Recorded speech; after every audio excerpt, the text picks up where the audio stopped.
Hey everyone, Announcer of Games here. So, as you can tell from my throat, I'm kinda fucking sick.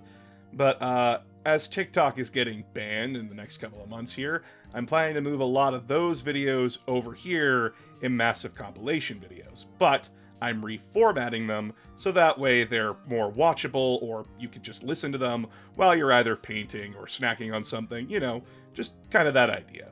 So, sit back, relax, enjoy what I have to offer, and yeah.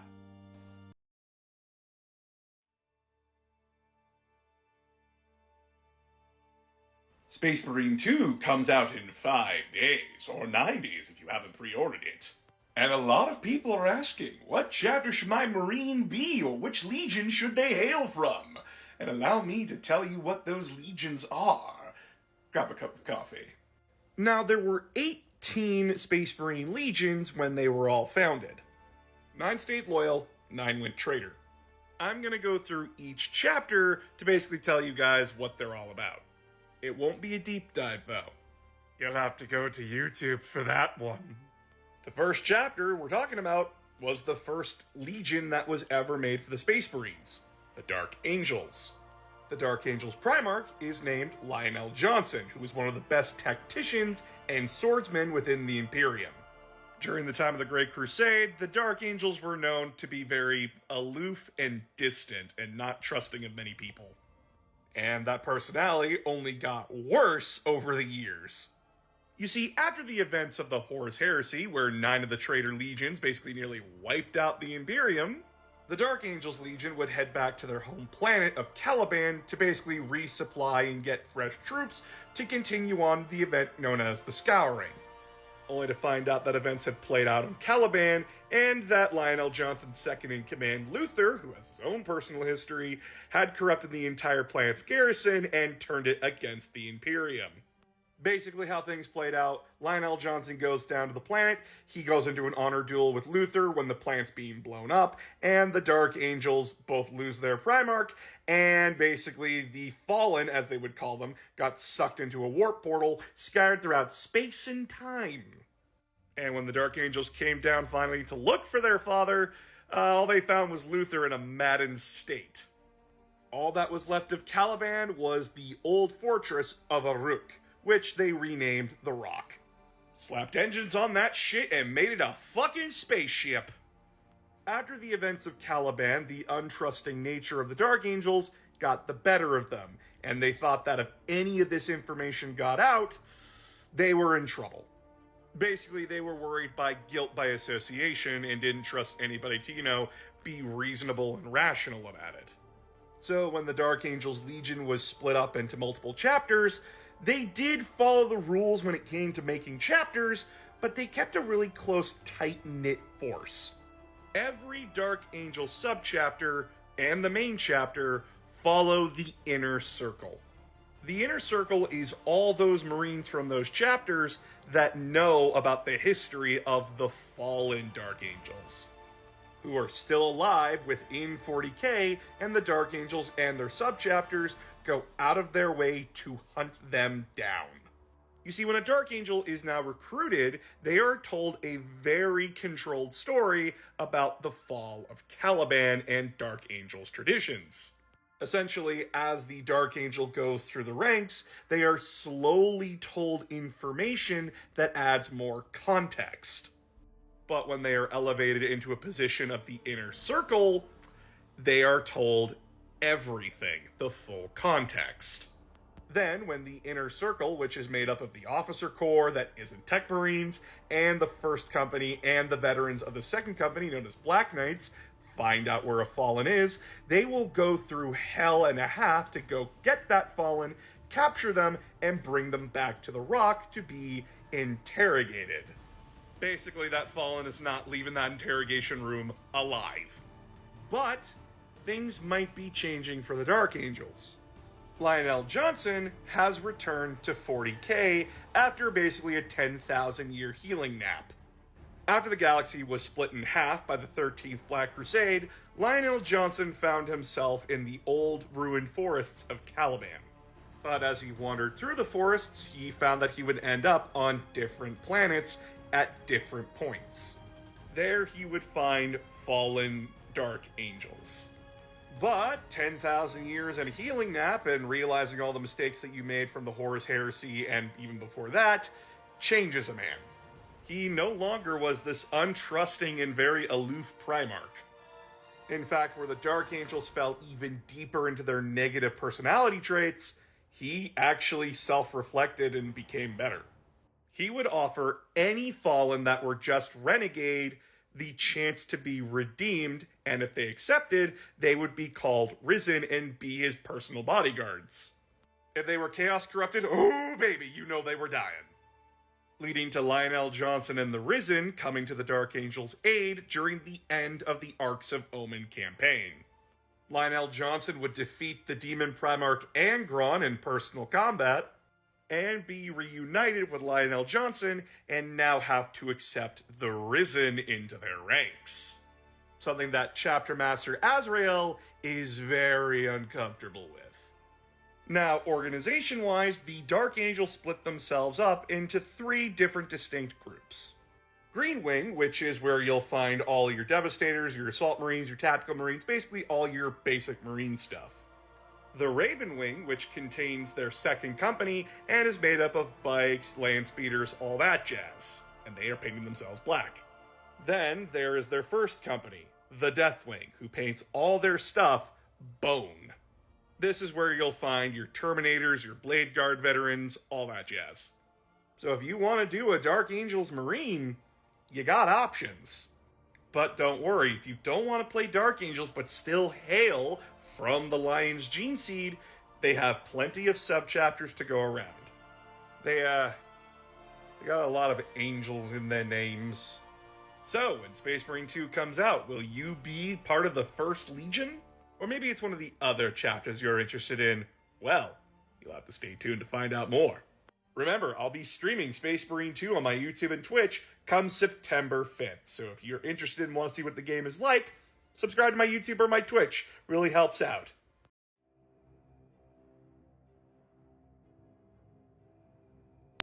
The coffee.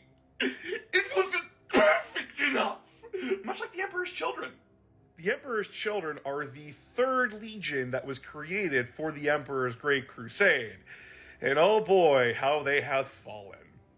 You see, the Emperor's Children's first recruits on Terra were from Europe. Sorry, old Europa.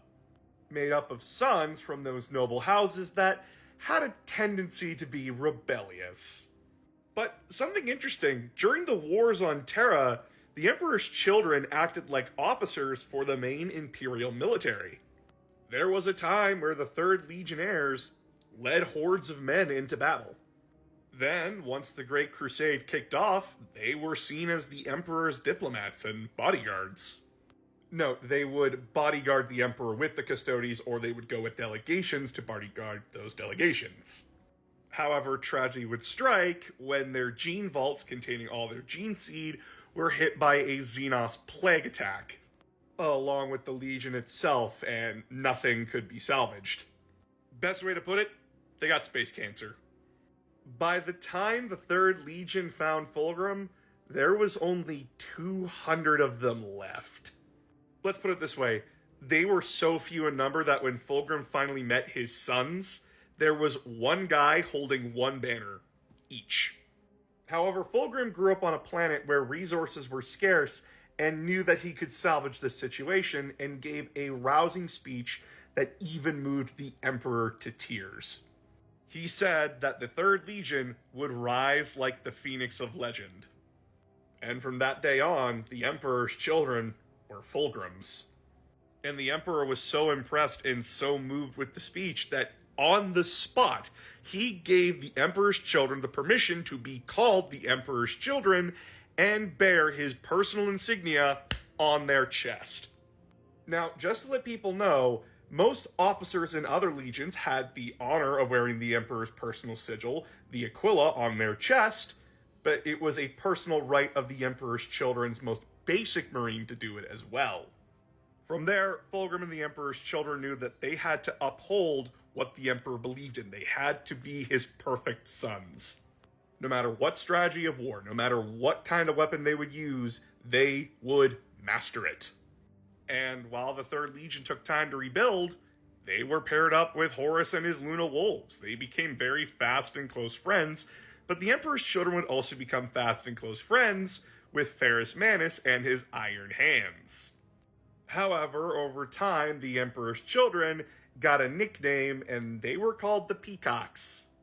Legions like the World Eaters and the White Scars would say that they're braggers and blowhards, more interested in personal glory than the success of the Great Crusade. And yeah, when you met First Lord Commander Eidolon and people like Lucius, yeah, you tend to get that picture. However, things would start going downhill fast when the Emperor's children engaged the Serpentine people known as the Lair. The Lair were a group of aliens that fell into the service and worship of Slaanesh. And sadly, Fulgrim and the Emperor's children didn't know anything about chaos, so they couldn't protect themselves from it. And when Fulgrim saw a very beautiful looking blade inside a temple, he took it. It was there that Slaanesh corruption began to affect the Legion. Food became boring and stale. The sounds of war became very dull to them. And it didn't help that there was a demon of Slaanesh within the blade that Fulgrim picked up, whispering sweet nothings into his ear. And over time, the Emperor's children would start to go to extremes to start feeling something. And as well, Fabius Bile, their chief apothecary, started to make slight improvements, as he was fascinated by the Larian ways of improving their soldiers. But Fulgrim and the Emperor's children were later ordered by Malcador the Sigillite to, do a check-in on Horus. He's not doing okay, I think. And Fulgrim saw right through what Horus was doing. He was aware that the Horus heresy was going to be a thing, and he thought he could convince Horus to turn back. But with the demon whispering in his ear and his most trusted friend reassuring him of all of his points, Fulgrim and the Emperor's children happily followed Horus into his rebellion. In fact, Fulgrim was so on board that he thought that he could turn Ferrus Manus to the side of the traitors along with his Iron Hands. Don't know how you could see right through Horus's rebellion, but not see that Ferrus Manus is a brick wall of a person. Fulgrim would try to convince Ferrus, and it led to a fight where Fulgrim knocked him out. The two would later engage on Istvan V, and Fulgrim would kill Ferrus Manus. And after realizing what he had done, the demon possessed Fulgrim's body, but don't worry, he later got control of his body back. Fully Slaanesh pilled at that point. By that time, the Emperor's children had fully given themselves to Slaanesh. You could hardly even describe their organization as a legion at that point. As well, after tricking the Iron Warriors into following them into the Eye of Terror, Fulgrim would use his brother Perturabo in a ritual to ascend to demonhood. Fulgrim was one of the first demon primarchs. And after that incident, the Emperor's children were leaderless for a time until the Siege of Terra, where Fulgrim called them all back. Now, the Emperor's children didn't play a massive part in the Siege of Terra. They were really busy, kidnapping people and turning them into drugs. They did assault one of the major strong points at one point, but Fulgrim and Eidolon got bored and, went back to pillaging the civilians. They would be one of the first legions to leave Terra, even before Horus was killed. And the Emperor's children got really busy after that. They would raid worlds for slaves and other pleasures. Fulgrim was the one that poisoned Roboot Gulliman, forcing the Ultramarines to put Gulliman in that stasis field for 10,000 years. The Emperor's children would be the ones to enact the Chaos Space Marine slave wars. They tended to be massive shit disturbers. And in modern 40k, they still continue that shit disturbing legacy. The Legion totally unrecognizable from their 30k counterpart. Their armor made up of a menagerie of different and very vibrant colors. Their special unit, the Noise Marines, have literally weaponized sound. They're warriors pumping themselves full of different narcotics and drugs to feel a rush and to make them stronger. All to feel the best pleasures for Slaanesha's worship. Now, just to clarify something, the Emperor's children have never shown any interest in any sexual behavior. All of their stuff is literally kept down to either drugs, overeating, sadomasochism, etc. They're basically giant adrenaline junkies. So, when you get to play Space Marine 2 in the PvP mode, will you choose the Emperor's children? Screaming at your loyalist counterparts, "For the Emperor and death to his enemies"? They're also really fun, sassy bitches. And hey, if you want to watch me play Space Marine 2, come join me on stream for the rest of this month, as I will be playing it non-stop. Join my Twitch and YouTube.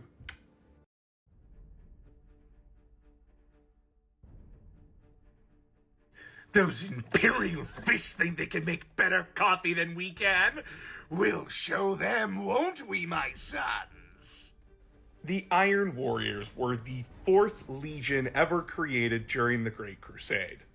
And over the course of the Great Crusade, where many other legions changed, whether due to circumstance or their Primarch returning, the Iron Warriors never did change.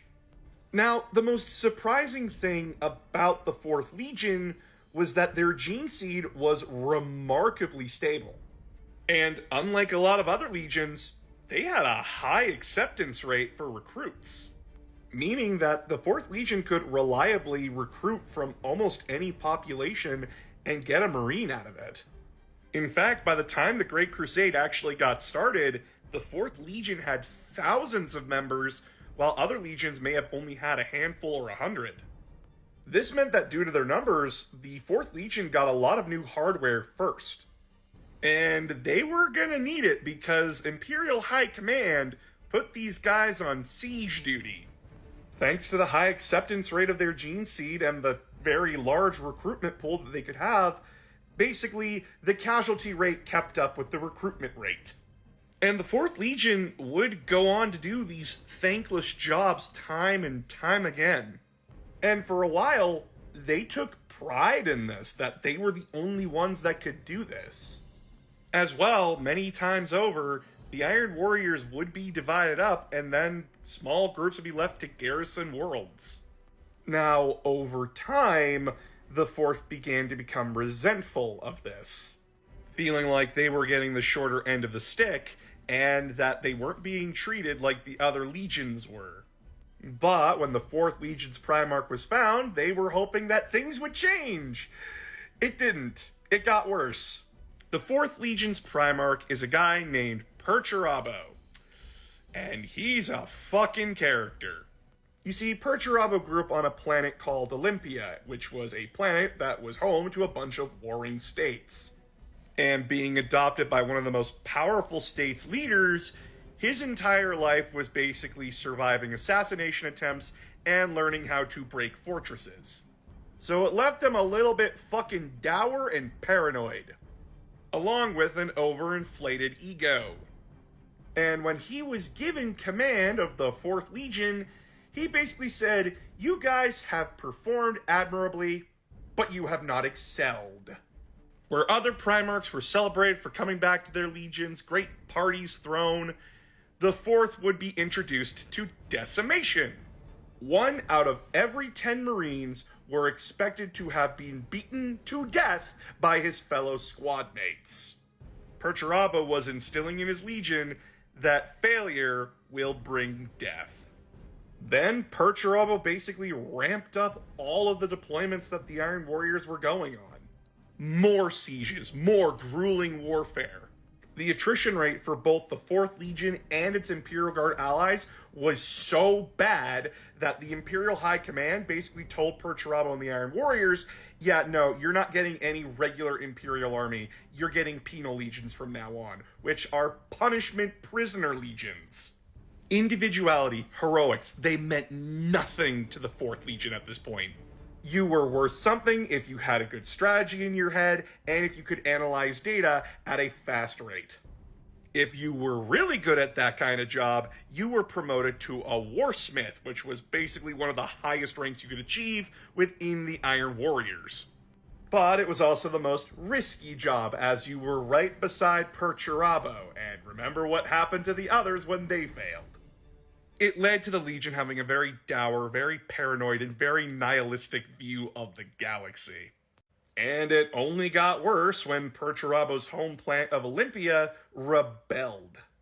Having one of their own recruitment worlds, one of their worlds rebel against them, was seen as a massive dishonor, and they launched into a fury so fucking terrible that they enslaved the population after breaking the planet. And after that, it just left them more cold and more bitter, which made it very easy for Horus to convince them to join in his rebellion. And so they did. When Istvan's drop site massacre happened, the Iron Warriors joined the Word Bearers, Night Lords, and Alpha Legion in betraying the Raven Guard, Iron Hands, and Salamanders. And just to remind everyone about how powerful and dangerous the Iron Warriors Legion was, they had basically 170,000 to 200,000 Legionnaires, and that's only after the attrition rates they had suffered. Man, imagine if they didn't do all those sieges. They might have been the biggest legion. But the Iron Warriors were perfect for what Horus needed. And of course, the Iron Warriors would go out of their way to settle old scores, very much with the Imperial Fists, their direct rivals. They would make it a point to destroy every fortress the Imperial Fists built on the way to Terra. In fact, when they did get to Terra for the Siege of Terra, Horus made Perturabo Lord Commander of the Siege. And in those months of fighting, Perturabo would tear down the walls that Rogol Dorn built up for years. However, Perturabo had to deal with the World Eaters, the Emperor's Children, and tons of the other traitor legions being insubordinate little shits and doing what they wanted, and it was taking a toll on him. So when he was finally questioned over and over by the Monreval, Horus's own right-hand men, he said, "Fuck it, me and my Iron Warriors are leaving." The 4th Legion packed up all their shit and left. By the time Horus was killed, most of the Iron Warriors were gone from Terra. And during the Scouring, the Iron Warriors would basically declare a challenge to the Imperial Fists and Rogol Dorn to finally prove who was the best at siegecraft. This incident would become known as the Iron Cage Incident, and it was fucking horrible.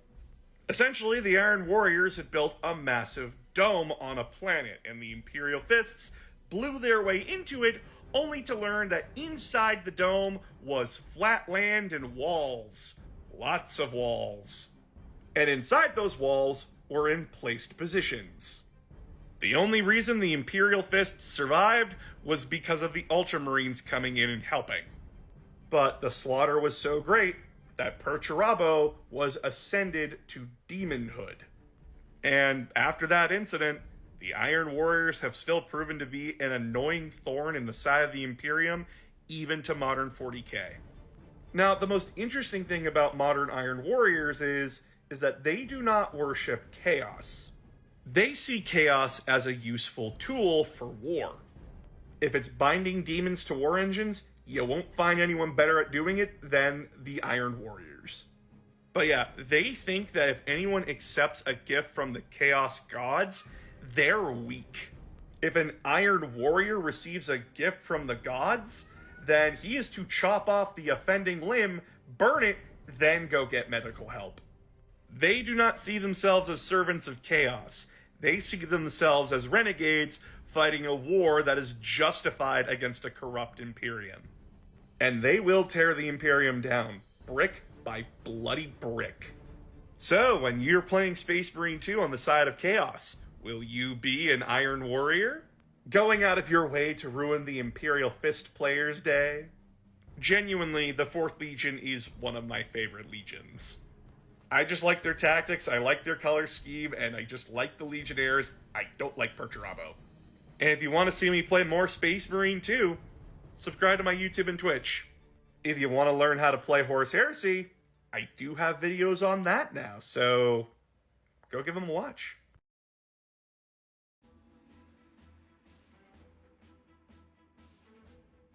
Yo, I put 25 shots of espresso in this coffee because we gotta go fast, like the White Scars. Just a heads up, I'm not gonna have pictures for this because, well, pictures are screwing with my audio apparently, so, Anyways, the White Scars. Who are they? What do they do? What do they like? And why do they like to go fast? The White Scars chapter is one of the most unknown and mysterious chapters to the Imperium, and the White Scars say that's the Imperium's fault. Because the White Scars know everything about everyone else, because as Jagatai Khan would say, they shout it from the fucking rooftops. Jagatai Khan, of course, being the White Scars Primarch. Basically, back during the Legion days, the White Scars, before they met Jagatai Khan, were the recon force. They were the guys that went out ahead of the other legions and basically found planets and other places that might be of interest to the Imperium. And for a long time, they did not consider themselves an organized legion. They were just individual scouting groups. But when they found Jagatai Khan on his planet of Chagoris, things changed. But not in the way that you think. You see, Jagatai grew up on a planet where it was tribal. It was very tribalism, where he landed and where he grew up. And yes, he did conquer Chagoris. He did take over the empire that was in control of it, so on and so forth. But he was used to that kind of tribalism mentality and saw the White Scars Legion as something to, form together. And it was a challenge that was best for him. So he called all of those recon groups back to him and waited a whole decade for all of them to come to him. And when they all finally arrived, he set about, reorganizing them, but in a way that actually worked out for everyone. He got the new Chagorian recruits to, bring in these other legionnaires into their culture and essentially, make them a brotherhood. It also helped that Chagorians were fiercely independent, so it all worked out in the end.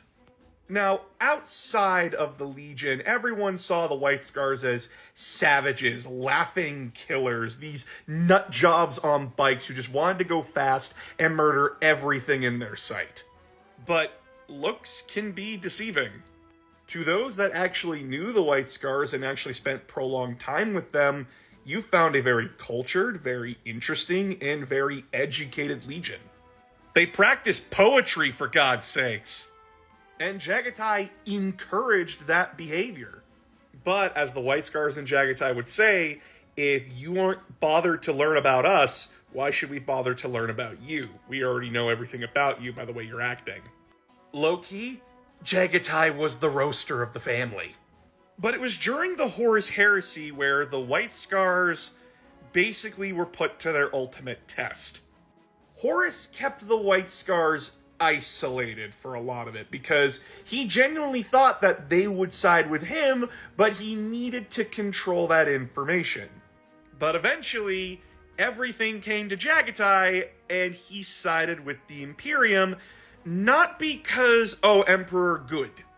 He sided with the Imperium because, and I quote, what's the difference at the end of the day? The Emperor is a horrible leader, but Horus is a hypocrite and a psychopath at this point, so no.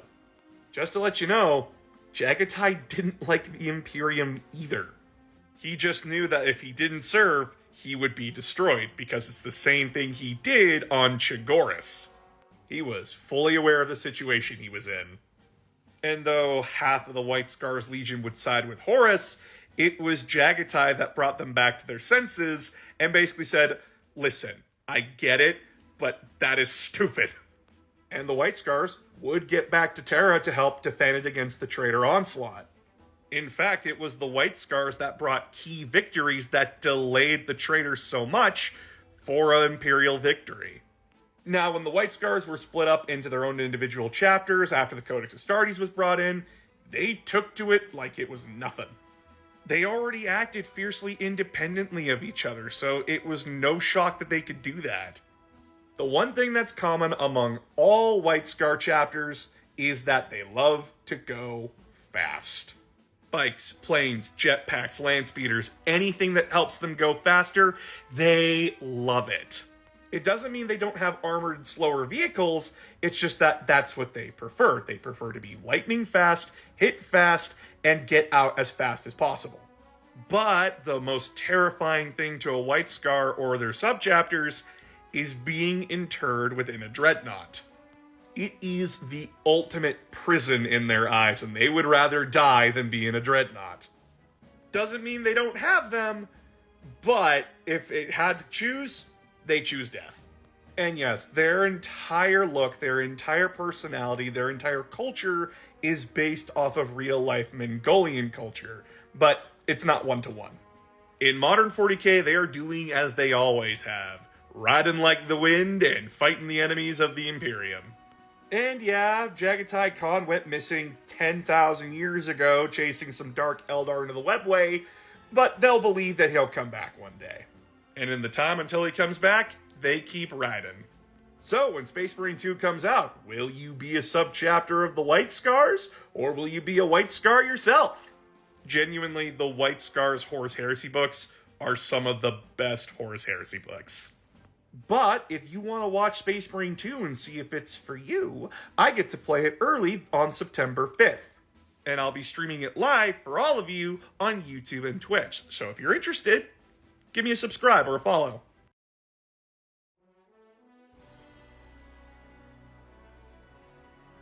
Remember, children, there are no such things as wolves on Fenris. Grab yourself a cup of coffee. The Space Wolves are one of the most fiercely independent Space Marine chapters there is, mostly because they never stopped being a legion, technically. How the Space Wolves do things and how their culture works is very different from what the rest of the Imperium thinks and from what other Space Marine chapters think. Now, the Space Wolves Primarch is Leman Russ, and it's thanks to Leman Russ that Legion still exists, because they were on the chopping block there for a moment. Before Leman Russ was found, the Legion was a barely restrained berserker force, and the Imperium High Command at the time was comparing them to the Warhounds, or what would be later known as the World Eaters. The Warhounds at the time were the example of disciplined savagery, or as what would become the Space Wolves was known as, the most insane and disturbed individuals on the battlefield. But when Leman Russ was found and brought into the Legion, he still kept their savage tendencies, but reined it in. And what would now be known as the Space Wolves was a fiercely loyal, but still savage and brutal legion. They would be one of the few legions who actually did marine-on-marine warfare. The most notable conflicts were against the World Eaters, and of course the famous one, the burning of Prospero and the shattering of the Thousand Suns, an incident Leman Russ and the Legion would come to regret. Never forgive and never forget. Now, the Space Wolves did take part in the Horus Heresy, but how events played out is that they left Terra, that they were defending, to go attack Horus and his Sons of Horus early, and they got their asses kicked. They would be knocked out for the rest of the war, but would be saved by the Dark Angels and make their way back to Terra with the Dark Angels and the Ultramarines. After the Horus Heresy, they would take part in the Scouring, but during a great feast, Leman Russ had a vision of the future and then took the 13th Great Company and left, disappearing into the void. No one knows where he is, but the Space Wolves believe that in the time of Great Ending, he will return to them. The Space Wolves culture is based off of Vikings.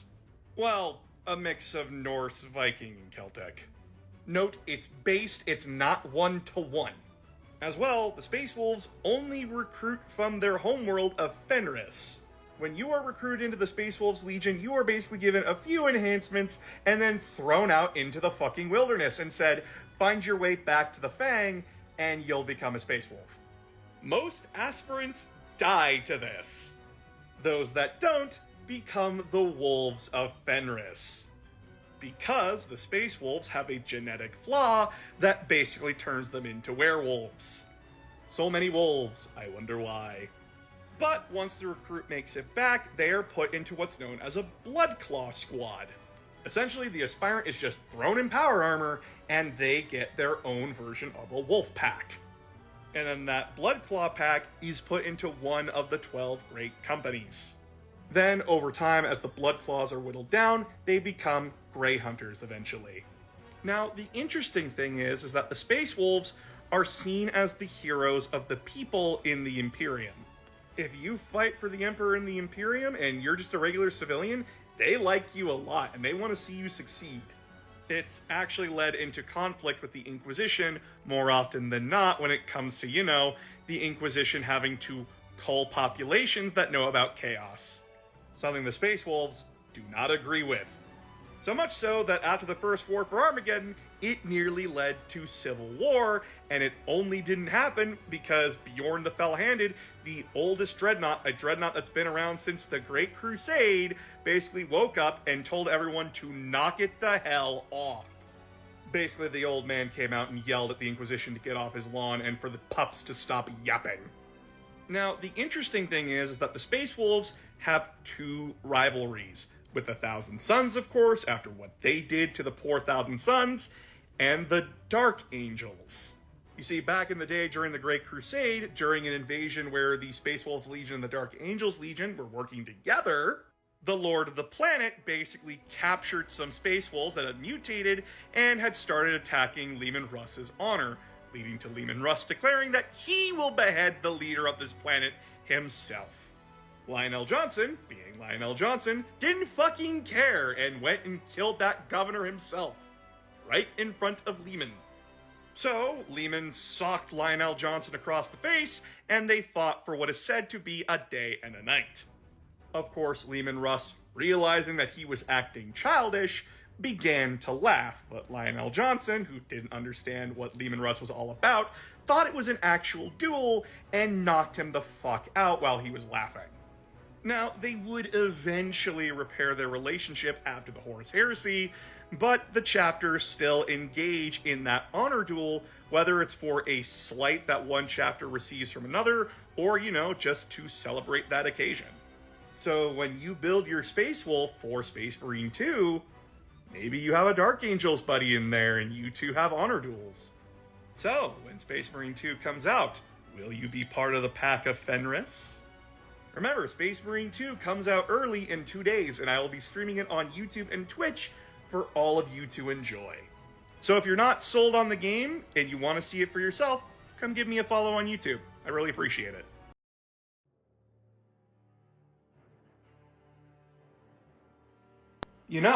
Fortifying is hard work. You should get some coffee. The Imperial Fists, the defenders of Terra, the lovers of bolt guns, and those who fortify like there's no tomorrow. The term man up is outdated and sexist. Let us try a new word. Fortify.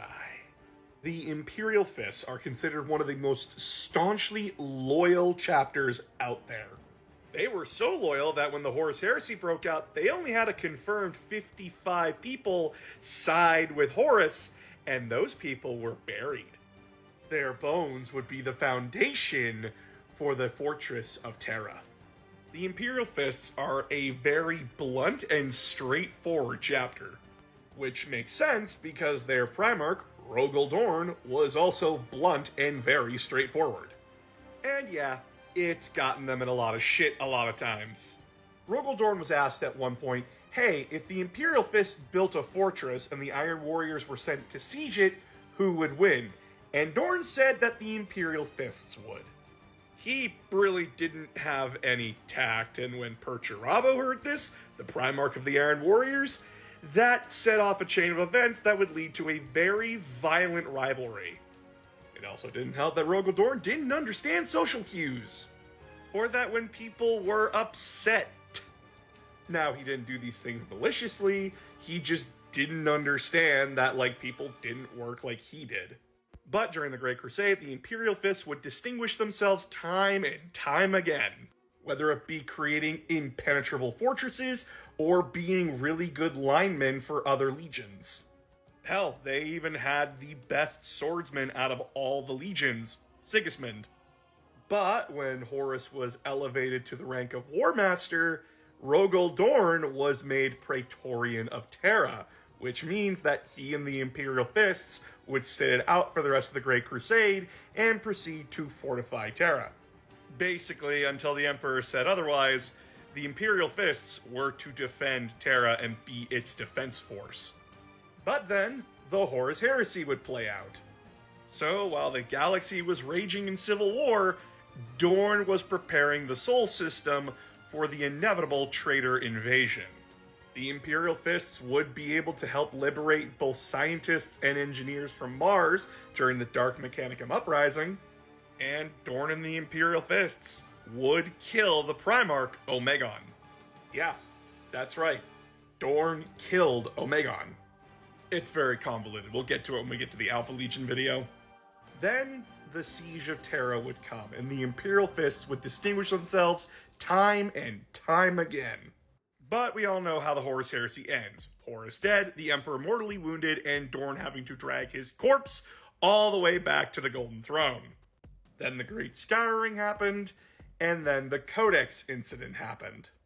You see, Dorn wasn't a statesman. He was a warrior and a guy that built fortresses.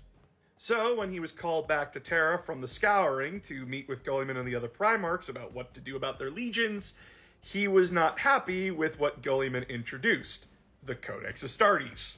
The best way to put it is that Dorn felt that everyone had blamed him for the Emperor being mortally wounded, but that's not what Guilliman and everyone else that agreed with the Codex was saying. This disagreement nearly led to civil war, but it took the Iron Cage incident, i.e. Imperial Fist versus Iron Warriors in a death trap, to get Dorn to see reason, along with the Legion. Let's put it this way, the Iron Cage incident was so horrific that the Imperial Fist Legion, when they came out of it, they agreed to separate into chapters. Now, the funniest thing is, the Imperial Fists of modern 40k are not the original Imperial Fists. Yeah, the Imperial Fists, the original first chapter, was wiped out in the War of the Beast, with the chapter known as the Fists Exemplars taking up the yellow, black, and white. Yeah, so that's terrifying. Also, Rogol Dorn would go missing during the first Black Crusade of Abaddon. Only his hand would be found, and it's not even his hand. Discovered way later. Okay, but the Imperial Fists of modern 40k are the staunch sentinels of Terra. They are known for defending the line no matter what. They are very brutal, and they are very uncompromising. And they recruit from Terra, but not just Terra, but a few worlds, like Necromunda. You know, the gang planet. But it's their fortress monastery, the Phalanx, which is the coolest thing about them. Motherfuckers got their own goddamn Death Star floating around. But not only that, the Imperial Fists are known and famous for having two very famous subchapters, the Crimson Fists and, of course, the Black Templars. So, when Space Marine 2 comes out, will you be one of the many sons of Dorn? Will you and your friends play as one of those 3 chapters that I just named and go to the Feasts of Blades together? Very interesting times ahead. And if you want to see Space Marine early, I get to play it early this Thursday. So if you want to watch it and see if it's for you, please join me on YouTube and Twitch. As well, tonight I will be playing Space Marine 1 to get myself ready for Space Marine 2. Delicious vengeance.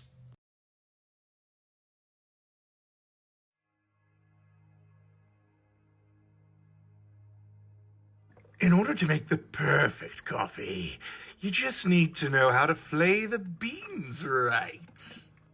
Oh boy! The 8th Legion. The Night Lords.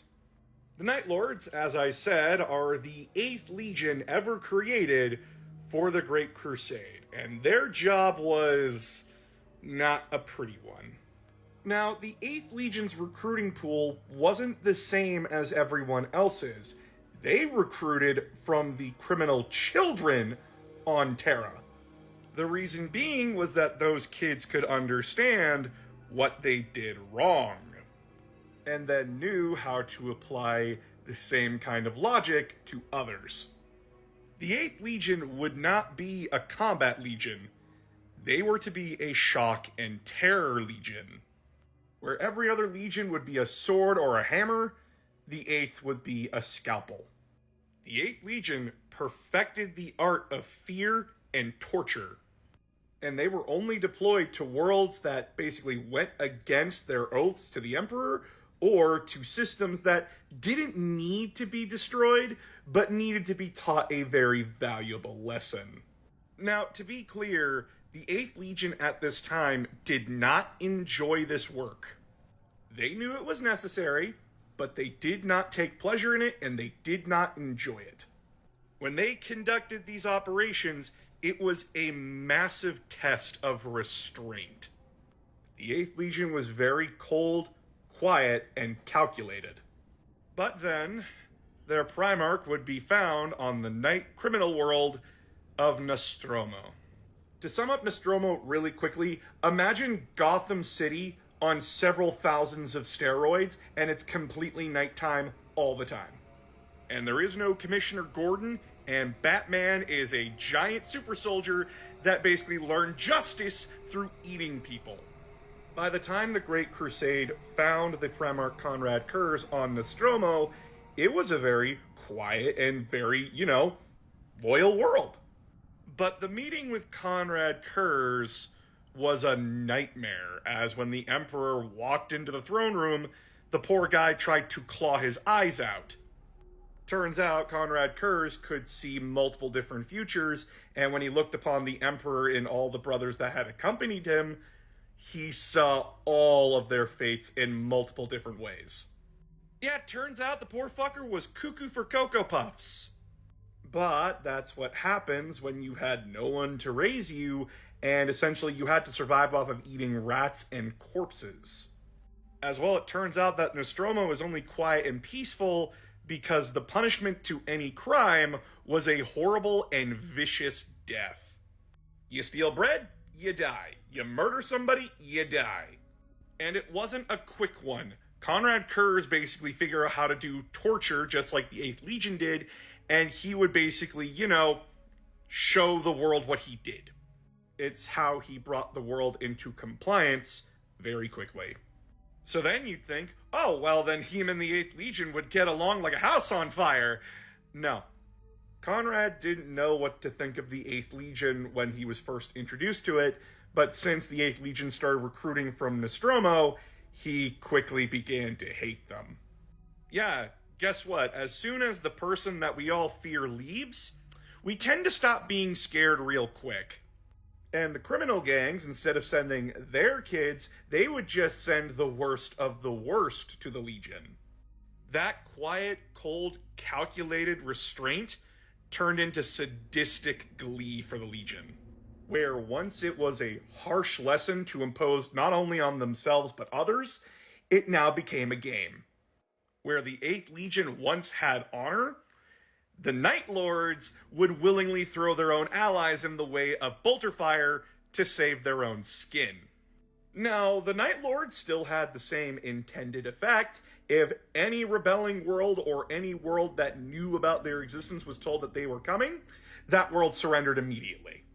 If they didn't, well, the Night Lords would take their sweet, sadistic time with them. It got so bad that the Night Lords were renegade in all but name by the time of the Horus Heresy.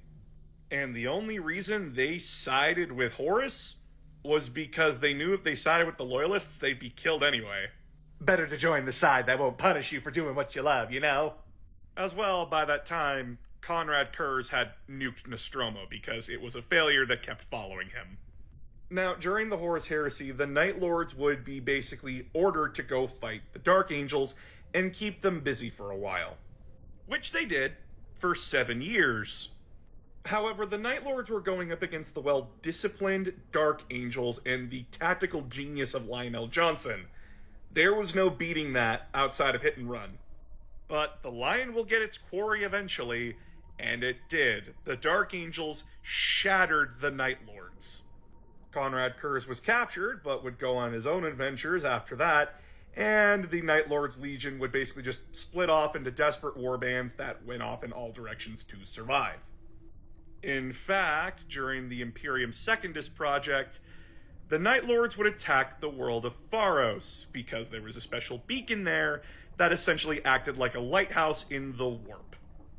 That group was hoping to reunite the Legion, but the defending Ultramarines, Imperial Fists, and Iron Warriors loyalists blew up the beacon. Yeah, you can thank the Night Lords for the Tyranids, by the way. That beacon being blown up is what attracted the Tyranids to us.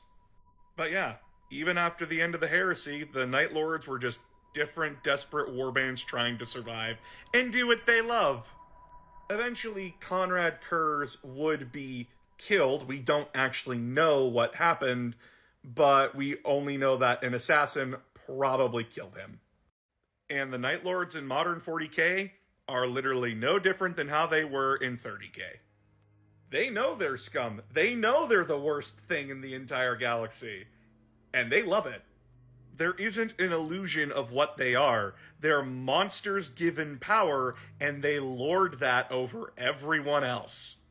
As well, much like the Iron Warriors, they do not worship chaos.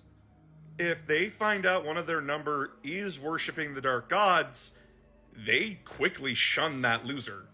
Because you should already be terrifying. Why do you need the help of eldritch horrors to do it? The Night Lords prey on the weak and will never do a straight up fight. They will always run away until they have an advantage. Which, in sharp contrast to every other Space Marine chapter or legion out there, really makes them an interesting group when you read them.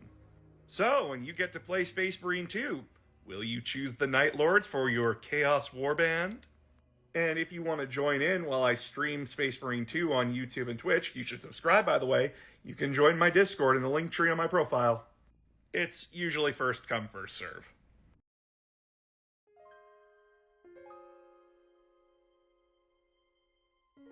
Son, I have something to tell you. Grab a cup of coffee. Although Sanguinius is never coming back, the Blood Angels still thrive. But if it wasn't for Sanguinius, they would have been killed a long time ago. You see, before the Blood Angels were what we know what they are now, they were nothing but a roaming band of psychopaths and murderers during the Great Crusade. During the final battles on Terra, when the Ninth was deployed, they were deployed into some of the worst rad-soaked areas on Terra to eliminate all the mutants in there. And disturbingly, wherever they went, groups of mutants became fervently loyal to them. And the Ninth only killed them when the Emperor told them to. So there was months or even years where the Ninth just roamed around with religious zealots following them and praising them as gods. Hell, even during the Great Crusade, they would cannibalize each other just so that they would not lose the genetic memories of their fallen. They'd even take up the name of that fallen warrior, disturbingly enough. But then, Sanguinius was found on the rad-soaked planet Baal. Now, Sanguinius had exterminated the mutant population on Baal, but when the Great Crusade arrived, he made a specific request to just leave the human population on Baal alone. Because he was worried that the Emperor and the Imperium would exterminate them. Because they wouldn't be pure by their standards. And when Sanguinius was brought to the 9th Legion, his Space Marines, he knew that they could be salvaged. And he was right. He changed the entire Legion over time. Because if they didn't change, Imperial High Command was more than ready to put them on the chopping block. Over a couple of decades, the Blood Angels went from the roaming band of berserkers and slaughterers to the most elegant and the most loved legion out of the entire Great Crusade, with Sanguinius arguably being the poster boy for it. But Sanguinius' paranoia about the Emperor exterminating him and his legion never left, even when more bad things were revealed. You see, the Blood Angels suffer from a genetic flaw that they call the Red Thirst. Makes them a vampire. When a Blood Angel loses themselves to the Red Thirst, they essentially become blood hungry and will start sucking anything dry that they can get their hands on. And usually Sanguinius or that Space Marine squad or other officers would have to hunt that guy down and kill him. Only the Legion, Sanguinius, and Horus knew about this. And of course, Horus would leverage that secret against Sanguinius by telling him, oh, there's a cure somewhere over there, maybe, during the Horus Heresy to keep the Blood Angels away. Fat load of good it did. They still made it to Terra at the end of the day. And we know how the song and dance goes. Sanguinius goes to fight Horus. Sanguinius gets viscerally murdered by him. But let's put it this way. The death of Sanguinius was so violent, so brutal, and so disturbed that it sent a psychic backlash throughout the galaxy that affected every Blood Angel, giving them another genetic flaw called the Black Rage. When a Blood Angel falls to the Black Rage, they are there the day Sanguinius died, Horus standing in front of them. And they will murder everything in their way. There is no restraint. In fact, that Black Rage actually helped turn the tide of battle as the traitors were stunned at the Loyalist counterattack. Now, after the Blood Angels recovered from what happened to them, they were mortified. Of course, they were also given the body of Sanguinius, and they would bring him back to Baal and put him in a sarcophagus inside their fortress. And since they didn't have a Primarch to advocate for them and they didn't want to cause drama, they agreed to the Codex Astartes, having such wonderful named subchapters like the Flesh Terrors, or anything that has a name related to angel or blood. Now, how does their recruitment work? Well, they recruit from Baal. Basically, they have young men come to this massive tournament, and the winners get to become Blood Angels.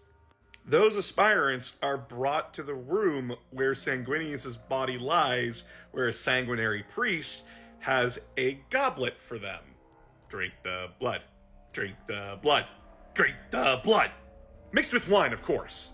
This is to help bond them with the gene seed that they will eventually get, but after they drink, they are shoved in a sarcophagus for a year. They're gonna need the nap, along with all the nutrients that are gonna be pumped into them. Now note, they're usually knocked out for this. But sometimes, they wake up, like Lord Commander Dante did, and he described the experience as one of the worst things he ever had to go through in his entire life. Then, once their training is done, after they get through their sarcophagus trauma, they are brought into the companies, and they go through standard Space Marine stuff. But you remember that Black Rage stuff? Well, that never went away. In fact, over time, Blood Angels slowly degrade. And when they degrade enough, the Black Rage takes over. And the Blood Angels, much like the Dark Angels, have a way of dealing with it, as they made their own special company. When a Marine is lost to the Black Rage, they are sent to a tower on Baal and essentially kept locked in storage until they are needed. That Marine's armor is then repainted black with red stripes, and they are loosely organized into squads. They are then thrown out into the battlefield where they are expected to die. Essentially, the Blood Angels will throw them at an impossible position. Then, after the battle is done, the executioner that accompanied them will go and see if there were any survivors and kill them himself. It is a very grim task. Oh my god, is that why he's called Astaroth the Grim? These two major flaws, the Red Thirst and the Black Rage, have really shaped who the Blood Angels are. They are one of the most humble Space Marine chapters out there, because they know they're monsters. But it's through that humbleness and it's through their personality and just how they carry themselves that the rest of the Imperium sees them as what Space Marines should be. Noble warriors that take no credit and essentially are just the heroes of the Imperium. They're the angels. When in reality, they're barely constrained monsters. So, when you're able to play Space Marine 2, will you be a son of Sanguinius? Will you keep your red thirst and black rage in check? Or will you embrace them like some other Blood Angel subchapters have? Decisions. Come join me later today as I play Space Marine 2 for the first time.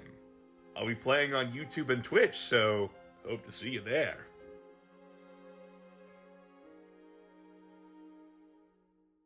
Hey there.